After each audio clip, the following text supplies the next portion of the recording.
نحمده ونصلي على رسوله الكريم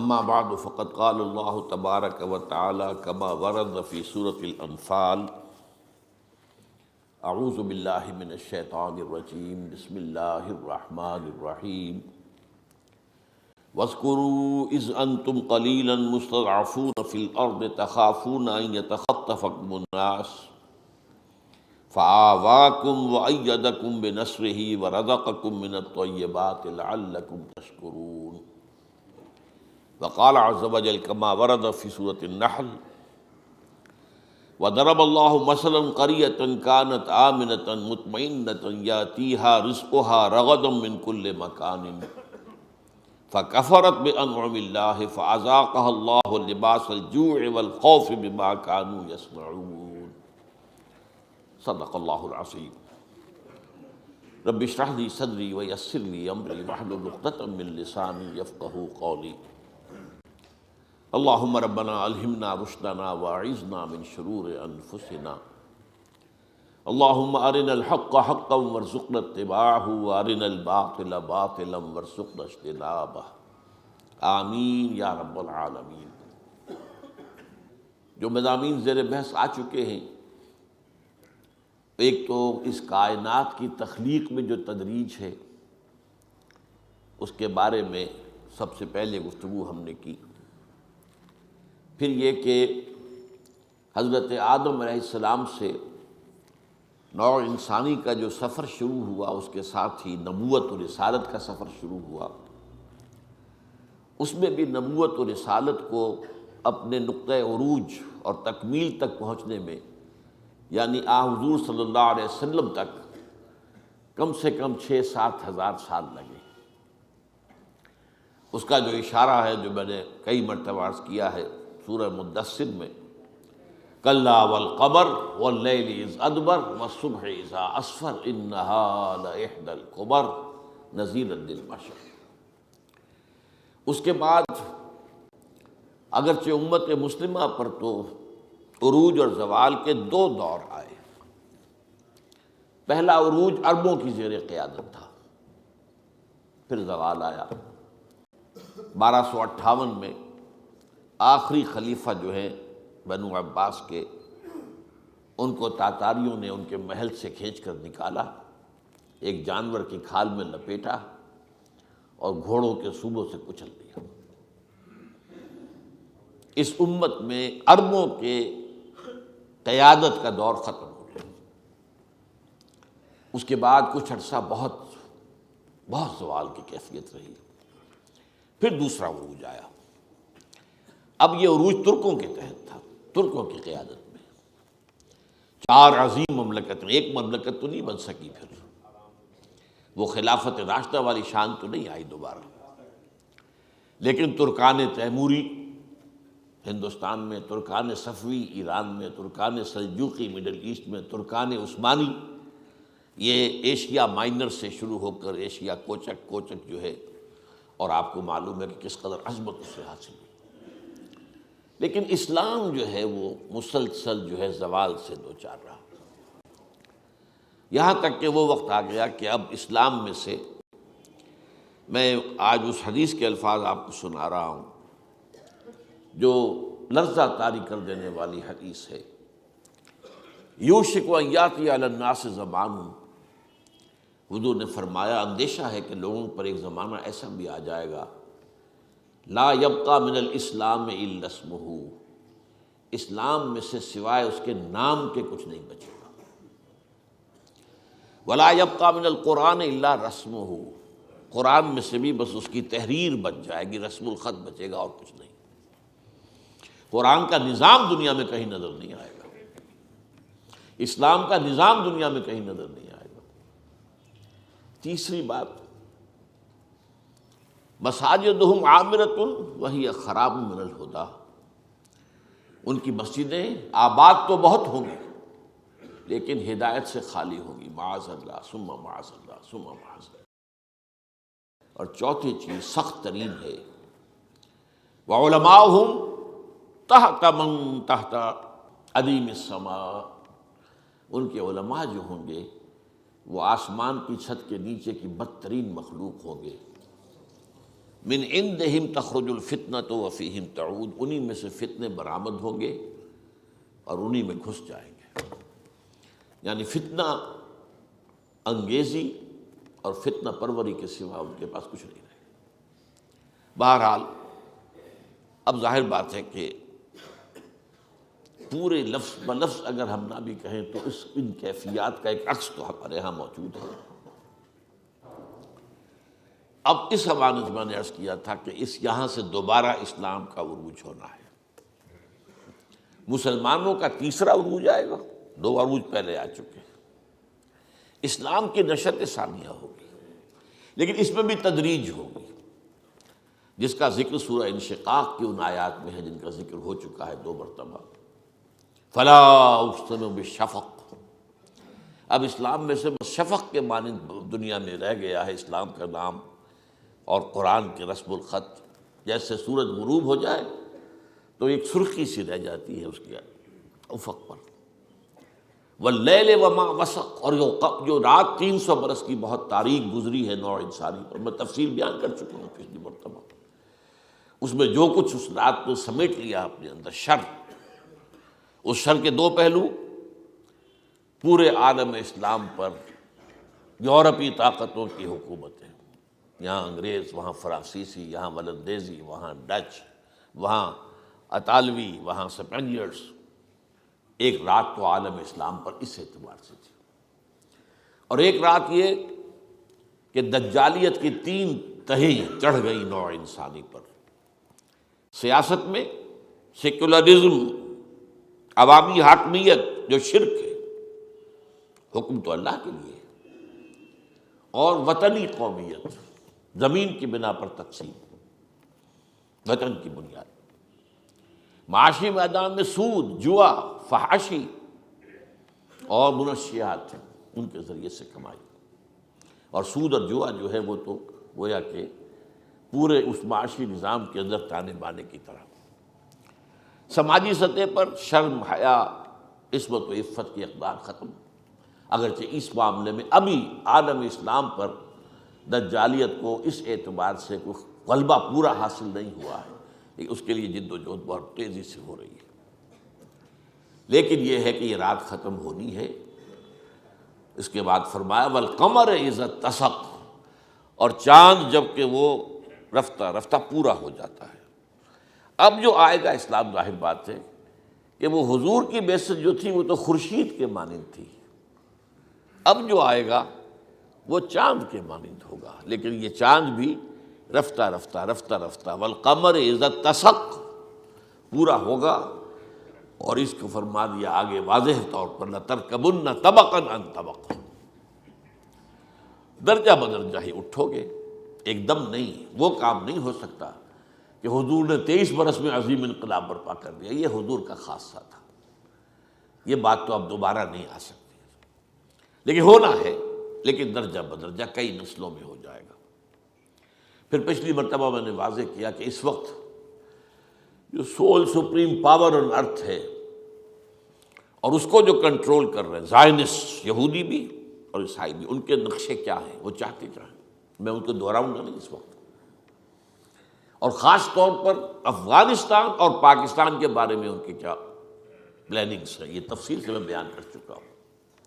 آخری بات میری کیا تھی کہ یہ تو ان کے عزائم ہیں، یہ ان کے نقشے، ہوگا کیا یہ اللہ کے علم ہے. آج کا میرا موضوع یہ ہے، خاص طور پر پاکستان کے حوالے سے. ہوگا کیا؟ اب سمجھ لیجئے کہ مستقبل کے بارے میں ہمارے سامنے 2 چیزیں تو وہ ہیں جو یقینی ہیں، بالکل.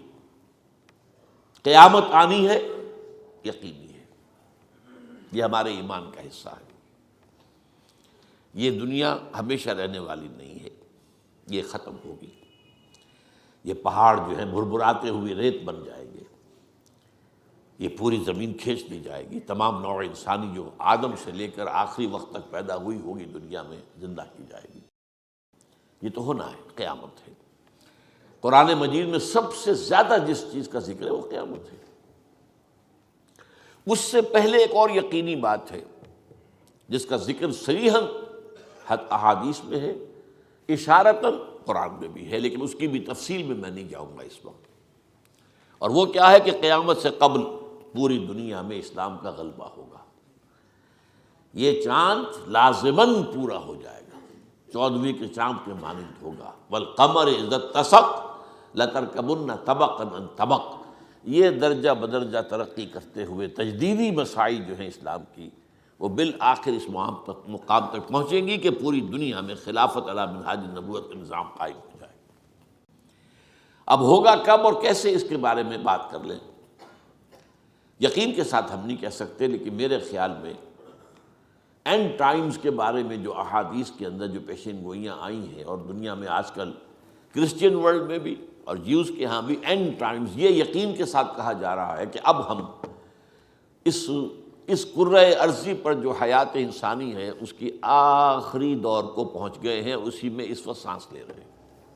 اسی لیے اینڈ ٹائمز، آخری زمانہ، یہ تقریباً مسلمان علماء اور دانشوروں کے مابین، عیسائیوں اور یہودیوں کے مابین متفق علیہ۔ یہ جو اینڈ ٹائمز ہیں، ان کے ضمن میں بہت سی پیشین گوئیاں ہمارے ہاں جیسا کہ میں نے کہا موجود ہیں، لیکن ظاہر بات ہے کہ اس میں جو خلافت علی منہاج النبوت کا نظام آئے گا وہ پہلے کسی ایک ملک میں قائم ہوگا، بیک وقت تو پوری دنیا میں نہیں ہو سکتا۔ اگر بیک وقت پوری دنیا میں ہو سکتا تو حضور کے دست مبارک سے ہو جاتا۔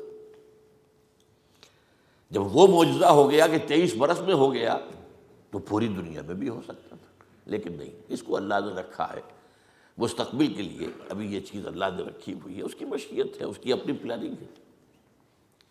وہ کہاں سے شروع ہوگا؟ اب یہاں سے میری بات آ رہی ہے پاکستان کے بارے میں۔ اس پاکستان کے ساتھ ہمارا جو تعلق ہے اس کو یوں سمجھ لیجئے، ایک تو یہ بھی ہے کہ وطن ہے ہمارا، حب الوطن من الایمان، حضور نے بھی فرمایا ہے، وطن کی محبت بھی ایمان میں شامل ہے۔ ظاہر بات ہے اپنے اعزاء و اقارب کی محبت بھی شامل ہے ایمان میں۔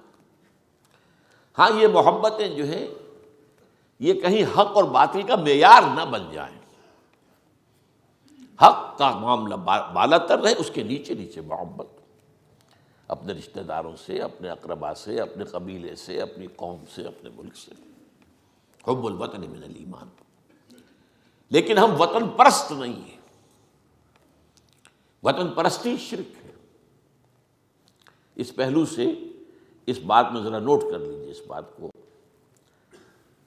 صورت نہ پرستم من بت خانہ شکستم من، یہ ملک خاص طور پر وطنی قومیت کی نفی مطلق کے اوپر قائم ہوا۔ انڈین نیشنلزم، سب کہتے تھے بھائی ہندوستان میں رہنے والے ایک قوم ہے، بس ایک ملک ہونا چاہیے ان کا۔ بھارت کا اس کا کانگریس کا یہی موقف تھا نا، اور خود ہمارے مسلمانوں میں سے بڑے مؤثر طبقات تھے جو اسی رائے کو رکھتے تھے۔ جمعیت علماء ہند مولانا حسین مدنی رحمۃ اللہ علیہ جیسی شخصیت، ابوالکلام جیسا نابغہ جینیس انسان، پنجاب میں مجلس احرار اسلام، سرحد میں خدائی خدمتگار، بڑی بڑی طاقتیں تھیں۔ لیکن یہ ہے کہ یہ ملک وجود میں آیا اللہ تعالیٰ کے خصوصی فضل و کرم سے، خصوصی فضل و کرم۔ ان کو بھی میں یہ نہیں کہتا کہ وہ بدنیت تھے، نہیں، نیتیں ان کی درست تھی۔ وہ سمجھتے تھے کہ جب تک ہندو مسلمان متحد نہیں ہو جائیں گے، یکجان نہیں ہو جائیں گے، انگریز نہیں دفع ہوگا یہاں سے، انگریز کو نکالنے کے لیے ضروری ہے۔ جبکہ دوسرا خیال یہ تھا کہ نہیں، اگر یہ ایک وحدت کی حیثیت سے آزاد ہو گیا تو یہاں مسلمانوں کا اور اسلام کا مستقبل جو ہے وہ بہت تاریک ہوگا۔ ہندو تلا ہوا تھا اپنے بھارت ورش کی پوتر زمین کو پاک کرنے کے، یہ نجس ہے، ملیچ، یہ مسلمان جو ہے ملیچ ہے، یہ ناپاک ہے۔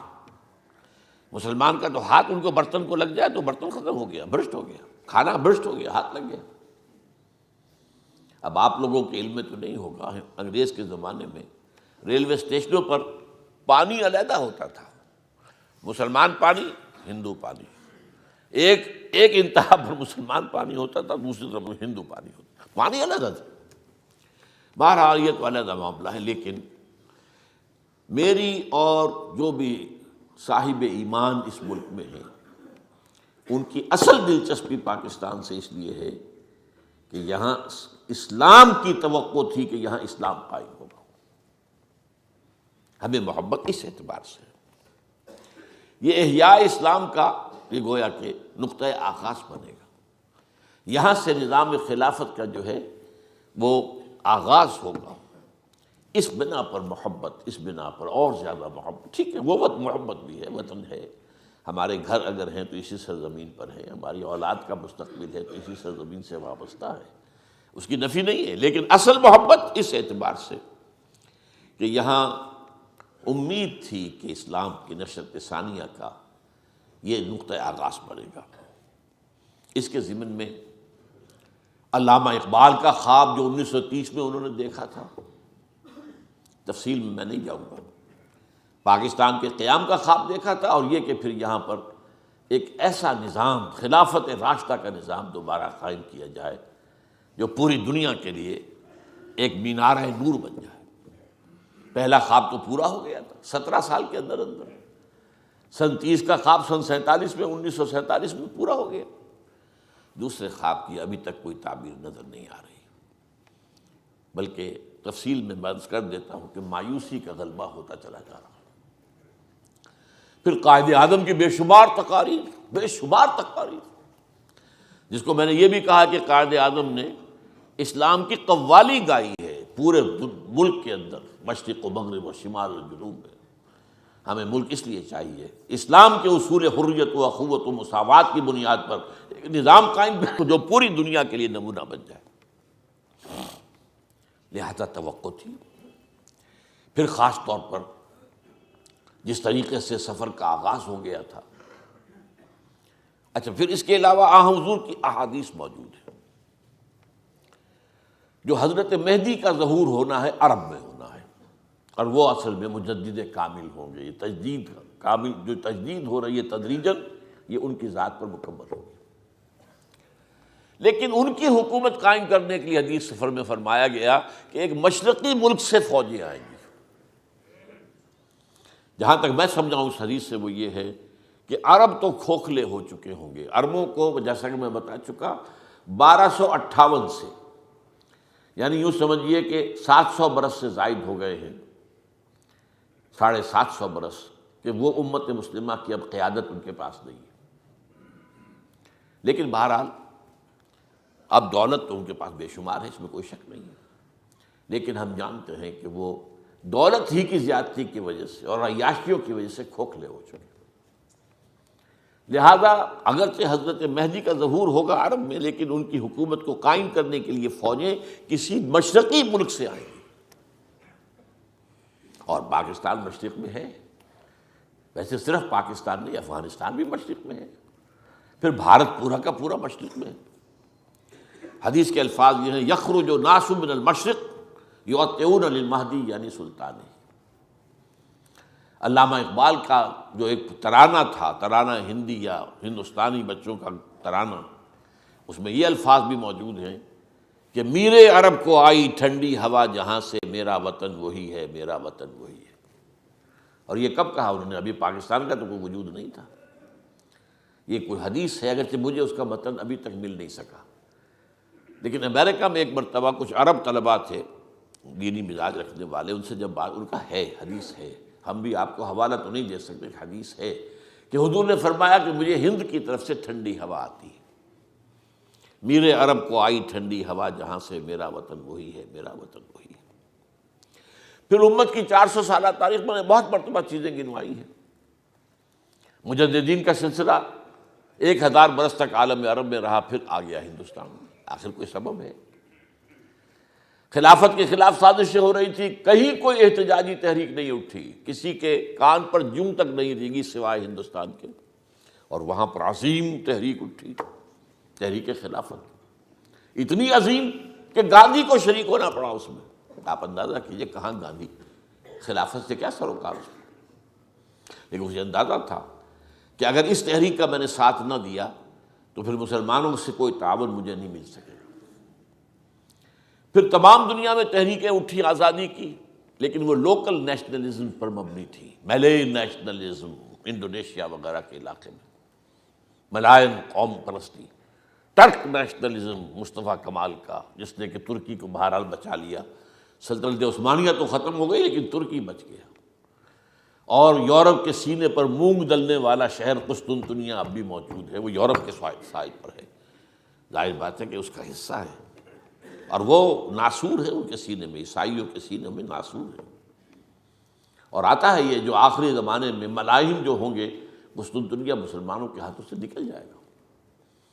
جب یہ گریٹر اسرائیل قائم ہوگا تو اس کے نتیجے میں بہت سے عرب ممالک ختم ہو جائے گا. نقشہ بن رہا ہے، اب تو دنیا میں آ رہے ہیں نقشے.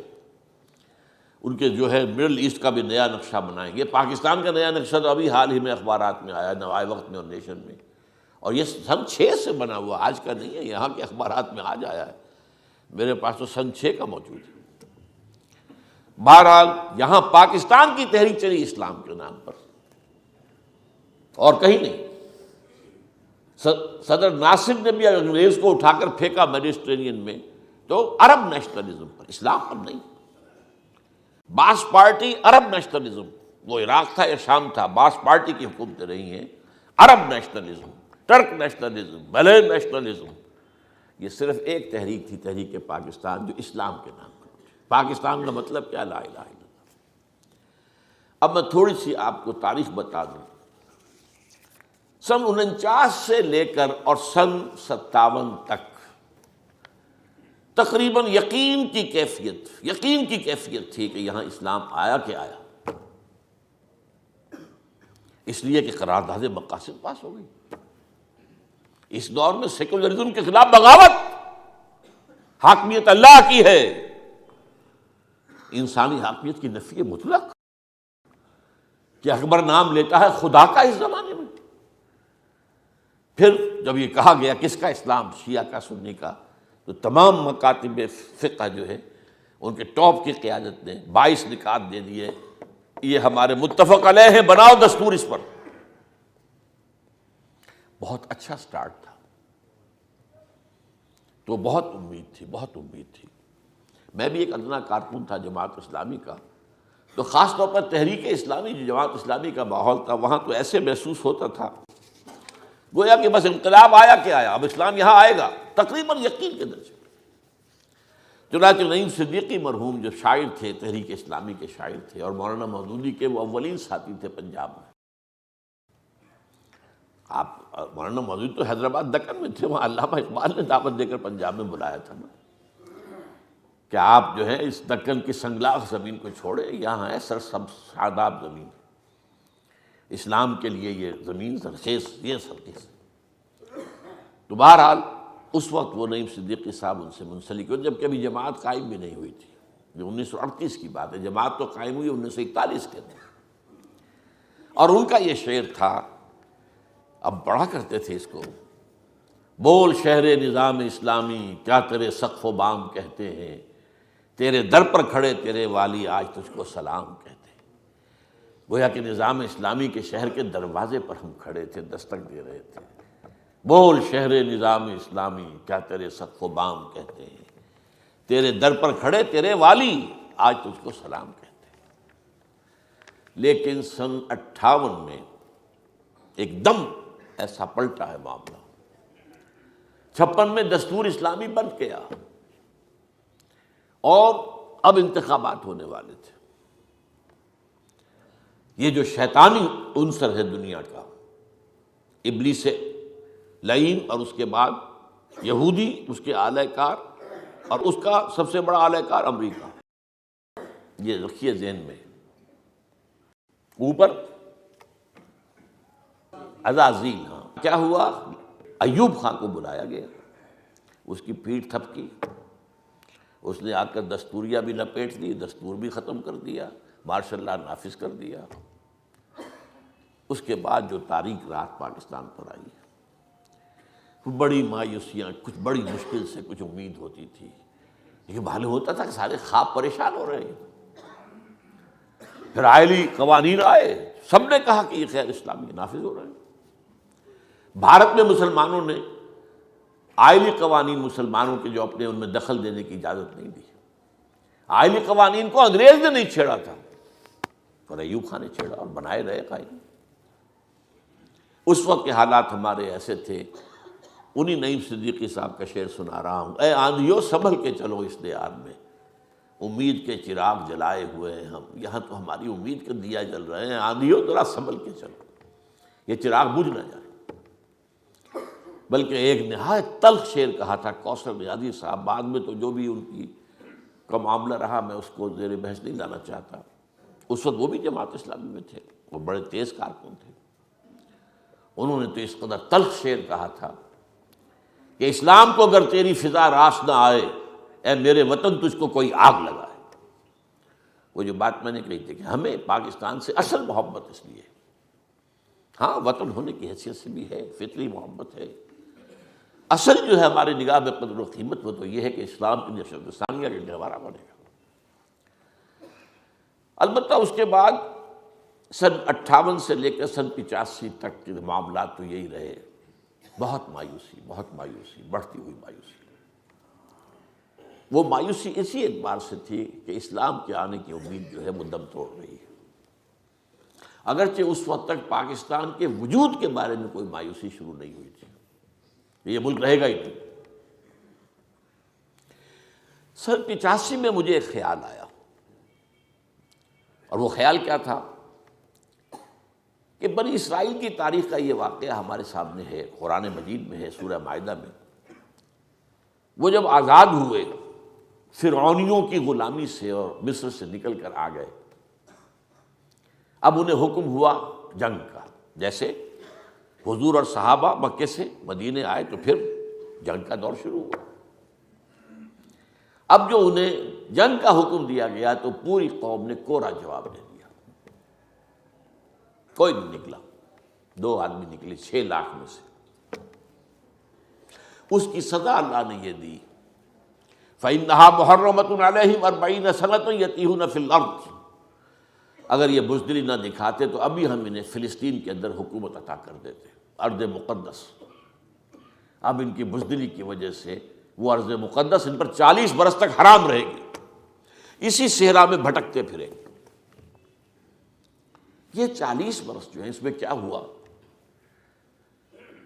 جو نسل ہے بدل گئی، وہ نسل جو غلامی کا داغ اٹھائے ہوئی تھی مصر کی وہ ختم ہو گئی، مر گئے سب۔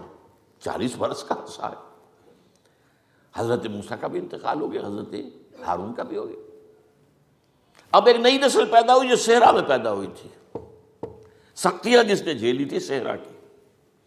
اور اقبال کہتا ہے کہ فطرت کے مقاصد کی کرتا ہے نگہبانی، یا بندہ صحرائی یا مرد کوہستانی۔ آج بھی سوات سے جو بھی تحریک چل رہی ہے نفاذ شریعت کی، وہ مرد کوہستانی ہی ہے نا۔ اس سے پہلے جو مولانا صوفی محمد کھڑے تھے وہ بھی کوہستانی ہے نا۔ بہرحال خود صحرا ہی سے تو اسلام شروع ہوا تھا نا۔ فطرت کے مقاصد کی کرتا ہے نگہبانی، یا بندہ صحرائی یا مرد کوہستانی۔ تو مجھے امید ہوئی تھی کہ جس طرح 40 برس کے بعد وہاں انقلاب آ گیا تھا کہ نئی نسل جو پیدا ہوئی اس نے پھر جنگ کی۔ حضرت موسیٰ علیہ السلام کے جو خلیفہ ہوئے یوشع ابن نون علیہ السلام نبی تھے، ان کی سرکردگی میں انہوں نے جنگ کی، اور پھر ان کے نتیجے میں فلسطین میں ان کی حکومت قائم ہو گئی۔ تو مجھے خیال ہوا ہمیں بھی 40 برس ہو گئے ہیں آزاد ہوئے اور ہم بھٹک رہے ہیں، یہ صحرائی میں بھٹک رہے ہیں، ہمارا اسلام کی طرف کوئی پیش قدمی کا معاملہ فیصلہ کن نہیں ہو رہا، بلکہ مایوسی ہو۔ لیکن کیا ہے، جب کہ اب نئی نسل اٹھ کر آ گئی ہے تو شاید کہ حالات ہمارے بھی بدل جائیں جیسے کہ بنی اسرائیل کی بدل گئے تھے۔ معلوم ہوا کہ نہیں، کوئی امید نہیں ہوئی، اس نئی نسل سے بھی کوئی توقع نہیں ہوئی۔ اس نئی نسل میں بھی مغرب، ہاں ٹھیک ہے بہت سی تعداد کے اندر مذہبی لوگ بھی ان میں سے ہیں اب نئی نسل میں سے، لیکن ان کا تصور بھی مذہب کا ہے، دین کا انقلابی تصور موجود نہیں، دین کو قائم کرنے کی جدوجہد وہ سامنے نہیں۔ بہرحال اس کے دوران میں بھی یہی ہوتا رہا کہ کچھ بین الخوف والرجا جو آتا ہے حدیث میں، کہ خوف اور رجا کے درمیان ایک بندہ مومن کا مقام رہتا ہے، اللہ کے محاسبے کا خوف بھی رہے اور اللہ کی مغفرت کی امید بھی رہے، یہ دونوں چیزیں بیک وقت رہنی چاہیے، بیلنسڈ۔ تو ایک خوف و رجا کی کیفیت جو ہے وہ مسلسل چلتی رہی. لیکن 2004 میں یہ نوٹ کر لیجئے، ذاتی اپنی بات بتا رہا ہوں، 29 فروری 2004، آج سے 4.5 سال پہلے، میری مایوسی کی اس انتہا کو میں پہنچ گیا تھا کہ اب پاکستان کا خاتمہ ہونے والا ہے. یہ 2004 کی بات، بہت مایوسی تھی. تو بات میرے ذہن میں ہوتا ہے، میں کہتا ہوں اس کو یہ کہ کوئی مصلحت، کوئی کیا لوگ کہیں گے، کیا اس کا رد عمل ہوگا، مجھے اس کی پرواہ نہیں ہوتی. لیکن یہ کہ واقعتاً میری کیفیت وہ تھی جو شکیل بدایونی کے ایک مصرے میں ہے کہ اڑتے اڑتے دور افق پر آس کا پنچھی ڈوب گیا. پاکستان میں اسلام تو کیا آئے گا، پاکستان نہیں رہے گا. کیوں نہیں رہے گا؟ سب سے پہلے اپنے وجود کی نفی کر چکا ہے. جس کے لیے یہ قائم کیا گیا تھا وہ اس نے نہیں کیا. آئیڈیولوجیکل سٹیٹ کی حیثیت سے آیا تھا. یہ کوئی نسلی ریاست نہیں تھی، یہ کوئی لسانی ریاست نہیں تھی، یہ کوئی وطنی ریاست نہیں تھی. وطنیت کی تو نفی کر کے ہم نے ملک بنایا تھا. آئیڈیالوجی اسلام وہ کہاں ہے؟ کہیں بھی نہیں. مذہب اسلام ہے، مذہب اسلام تو ہندوستان میں بھی ہے. پھر کاہے کو لاکھوں جانیں دے کر یہ تقسیم کروائی گئی؟ کاہے کے لیے؟ مسجدیں تو وہاں بھی ہیں، مسجدیں تو امریکہ میں بن رہی. لیکن وہ اسلام کا نظام، وہ عدل اجتماعی کا نظام، اصول حریت و اخوت و مساوات کا وہ کام ہے. اس مایوسی میں کچھ تھوڑی سی کمی آئی پچھلے سال کے 9 مارچ کے بعد کے حالات و واقعات سے، جب جسٹس افتخار محمد چودھری کھڑے ہو گئے ڈٹ کر. آمریت کے خلاف ایک شخص نے ہمت دکھائی جو ہماری پوری عدلیہ کی تاریخ میں اس کی کوئی مثال نہیں. پھر اس کے بعد جو وہ خلا کی تحریک چلی، میں حیران ہوا. اس کے کوئی سیاسی پس منظر نہیں ہے، کوئی سیاسی عزائم نہیں ہے. پھر یہ ہمارے ہاں کے عام جن کو ہم کہتے ہیں اسٹریٹ ارچنز نہیں ہے، یہ کوئی وہ گامے ماجھے نہیں ہے. یہ پڑھے لکھے لوگ، مڈل کلاس، اور جتنی سختیاں انہوں نے جھیلی تو معلوم ہوا کہ جان تو کچھ ہے. میں صاف عرض کر رہا ہوں، مجھے محسوس ہوا کہ شاید ہم سے کوتاہی ہوئی ہے کہ ہم نے اس ملک کے پڑھے لکھے طبقے تک اسلام کے پیغام کو پہنچانے کا شاید حق ادا نہیں کیا. آدمی کو دیکھنا چاہیے، اپنا معاملہ بھی دیکھنا چاہیے.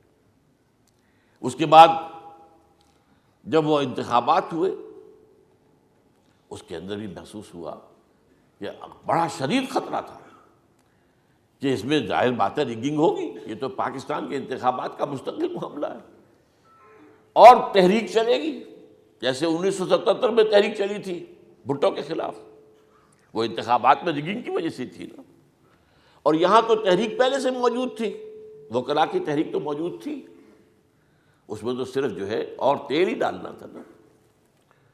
لیکن یہ کہ اور اس کے بعد اندیشہ کیا تھا، اگر بدامنی یہاں پیدا ہو گئی تو ادھر سے نیٹو فورسز داخل ہو جائیں گی، ادھر سے بھارتی فورس، اور دونوں کو یہ اخباری باتیں ہیں، یہ کوئی ادھر ادھر کی چنڈو خانے کی باتیں نہیں ہیں.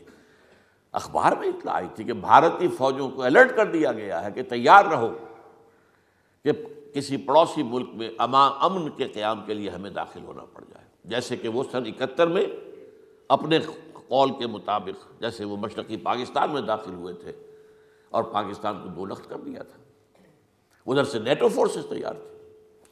ان 2 چیزوں سے یہ کچھ امید، کچھ بندھی ہے. شاید اللہ تعالی ہمیں ابھی مہلت دے دے، شاید اللہ تعالیٰ کی طرف سے ابھی متاع الی حین، کوئی ایک وقت معین تک کے لیے اللہ مہلت دے دے، تو اس کے ذریعے سے یہ ہے کہ یہاں پر کوئی معاملہ جو ہے خیر کی طرف آگے بڑھ جائے اور بھولا ہوا سبق یاد آ جائے. کبھی بھولا ہوا بولی ہوئی منزل بھی یاد آتی ہے راہی کو. اللہ تعالیٰ سے توقع رکھی جائے. اس وقت جو صورتحال ہے، فیکٹس آن دی گراؤنڈز کو دیکھیے تو انتہائی مایوسی ہے. سب سے پہلی بات تو یہ میں نے بارہا کہا ہے، ہم پر اللہ کا ایک عذاب مسلط ہے منافقت کا. اور وہ کیوں ہے؟ سورہ توبہ میں فرمایا گیا ہے کہ منافقین مدینہ میں ایک خاص قسم ایسے لوگوں کی ہے جنہوں نے اللہ سے وعدہ کیا اے اللہ ہمیں تو دولت دے دے، ہمیں غنی کر دے، ہم تیری راہ میں صدقہ کریں گے، خیرات کریں گے، نیک ہو جائیں گے۔ وَمِنْهُمْ مَنْ عَاهَدَ اللَّهَ لَئِنْ آتَانَا مِنْ فَضْلِهِ لَنَصَّدَّقَنَّ وَلَنَكُونَنَّ مِنَ الصَّالِحِينَ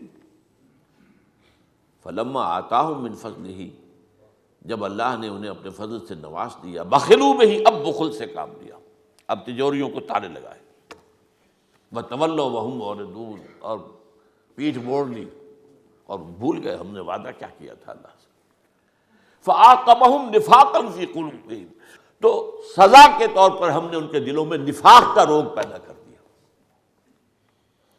آج دنیا کی بڑی تلخ بات کہہ رہا ہوں، منافق ترین قوم مسلمانان پاکستان بحیثیت قوم، افراد بہت عمدہ بھی ہیں، بہت اعلیٰ بھی ہیں، بہت صالح بھی ہیں، خال خال اس قوم میں اب تک نظر آتے ہیں، وہ کرتے ہیں اشک سحر گاہی سے جو ظالم وضو، یہ ابلیس نے کہا علامہ اقبال کے بقول۔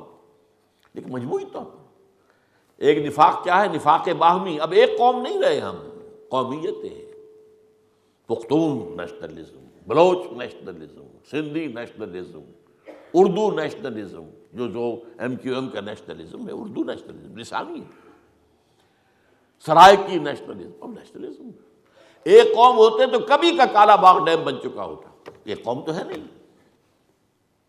پھر نمبر 2 نفاق عملی، حضور نے فرمایا کہ 3 علامتیں ہیں منافق کی، جب بولے جھوٹ بولے، وعدہ کرے خلاف ورزی کرے، اور اگر اسے امین بنایا جائے تو خیانت کرے۔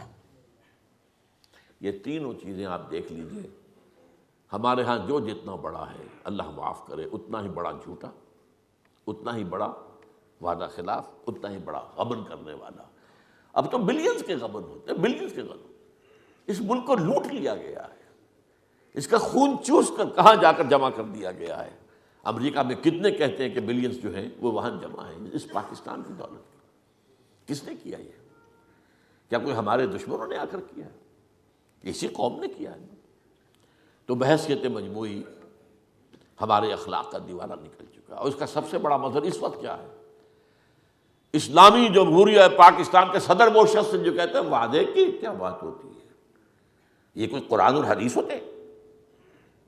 کہہ رہا ہے وعدہ خلافی کرنا اور ہے، اور یہ بات کہنا، یہ تو اس کے کیا، اور کون ہے وہ شخص؟ اور ظاہر بات ہے حدیث حضور کی یہ ہے، وہ اس ایک شخص کو نہ سمجھیے، یہ ہماری قوم کا وصف ہے اس وقت۔ حضور نے فرمایا اعمالکم اموالکم، تمہارے اپنے عمل تم پر حاکم ہو جاتے ہیں۔ کما تکونون کذالک یؤمر علیکم، جیسے خود تم ہوگے ویسے ہی تم پر عمرا آ جائیں گے، حاکم آ جائیں گے۔ اٹس اے ریفلیکشن، یہ قوم کی حالت کی ریفلیکشن ہے۔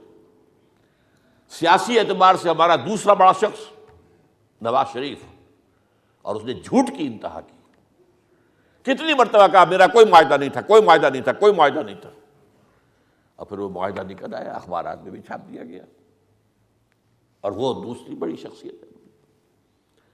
تو یہ ہے در حقیقت ہمارا اس وقت۔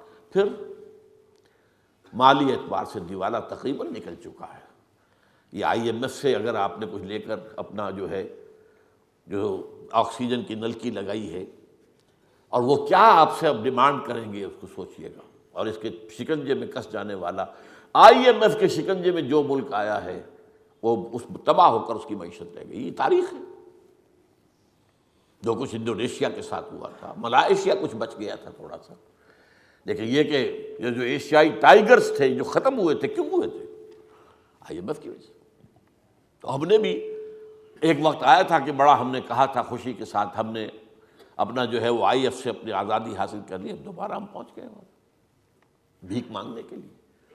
فرینڈز آف پاکستان بڑے اس کے پیمپرنگ بھی کی گئی ہے، پوری دنیا میں ایک پیسہ بھی کوئی دینے کو تیار نہیں ہوا۔ سب نے ہمیں ہانک کر جاؤ آئی ایم ایف کی طرف جاؤ۔ بہرحال یہ حالات ایسے ہیں کہ جس میں صورتحال بہت ہی مخدوش ہے۔ یہ ہے گراؤنڈز پر جو کچھ معاملہ ہے۔ اس کے لیے میں نے جو آج آیت آپ کو سنائی ہے، سورہ نحل کی آیت ہے، یہ 112 نمبر، بلکہ اس سے پہلے سورہ انفال کی آیت بھی پاکستان کا جینیسس وجود میں آنا اس آیت کی روشنی میں سمجھیے۔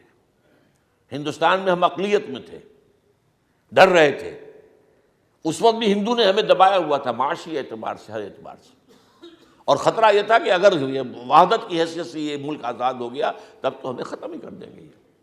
دیکھیے اس کا نقشہ، وَاذْكُرُوا إِذْ أَنْتُمْ قَلِيلًا، یاد کرو جب تم اقلیت میں تھے، مستضعفون، جبکہ دشمنوں نے تمہیں دبایا ہوا تھا، تخافون ان یتخطفکم الناس، تمہیں اندیشہ تھا کہ لوگ تمہیں اچک کر لے جائیں گے۔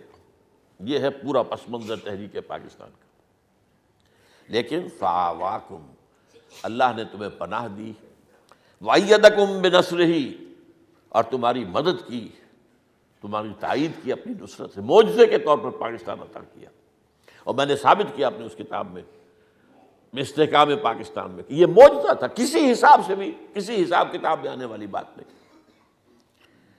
بَرَزَقَكُم مِّنَ الطَّيِّبَاتِ لَعَلَّكُمْ تَشْكُرُونَ، اور ہم نے طیبات پاکیزہ چیزوں سے تمہیں روزی عطا کی تاکہ تم شکر کرو۔ یہ تو ہے پاکستان کا آغاز، اور اب کی حالت کیا ہے؟ اس لیے قرآن مجید میں ذکر موجود ہے، ایک حدیث میں موجود ہے، فیہ خبر ما قبلکم ونبأ ما بعدکم، اس قرآن میں تم سے پہلے کے لوگوں کی خبریں بھی ہیں، تمہارے بعد آنے والوں کے حالات بھی ہیں۔ یہ قرآن مجید معجزہ ہے اللہ کا۔ آج کی حالت کا نقشہ کیا ہے؟ ضرب اللہ مثلا قریۃ، اللہ تعالیٰ نے ایک آبادی کی مثال بیان کی ہے، کانت آمنۃ مطمئنۃ، وہ امن میں بھی تھی، مطمئن بھی تھی، یاتیہا رزقہا من کل رغدا من کل مکان، اس کا رزق جو ہے ہر طرف سے اسے پہنچ رہا تھا، فکفرت بانعم اللہ، اس بستی نے اللہ کی نعمتوں کا کفران کیا۔ وہ تو تھا لعلکم تشکرون، تاکہ تم شکر کرو، ہم نے تمہیں آزادی دی، ملک دیا، اس کا شکرانہ ادا کرو کہ وہاں پر ہمارا دین قائم کرو۔ ہم نے کیا کیا؟ اگر ہم شکر کرتے، لئن شکرتم لازیدنکم، اگر تم شکر کرو گے تو اور دوں گا، اور نعمتیں ہوں گی۔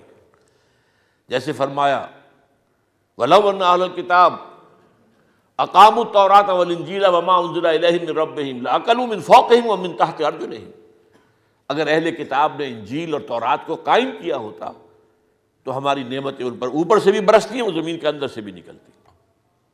لیکن جب ہم نے ناشکری کی، اللہ کے دین سے ہم نے غداری کی، بغاوت کی، وعدہ خلافی کی، فَأَذَاقَهَا اللَّهُ لِبَاسَ الْجُوعِ وَالْخَوْفِ بِمَا كَانُوا يَصْنَعُونَ، تو اللہ نے انہیں دو لباس پہنا دیے، ایک بھوک کا لباس، ایک خوف کا لباس۔ آج خوف کا عالم کیا ہے؟ کتنے کالم جو آپ پڑھتے ہیں جس کے اندر نقشہ کھینچا جا رہا ہے کہ پاکستان کا مستقبل بہت مخدوش ہے۔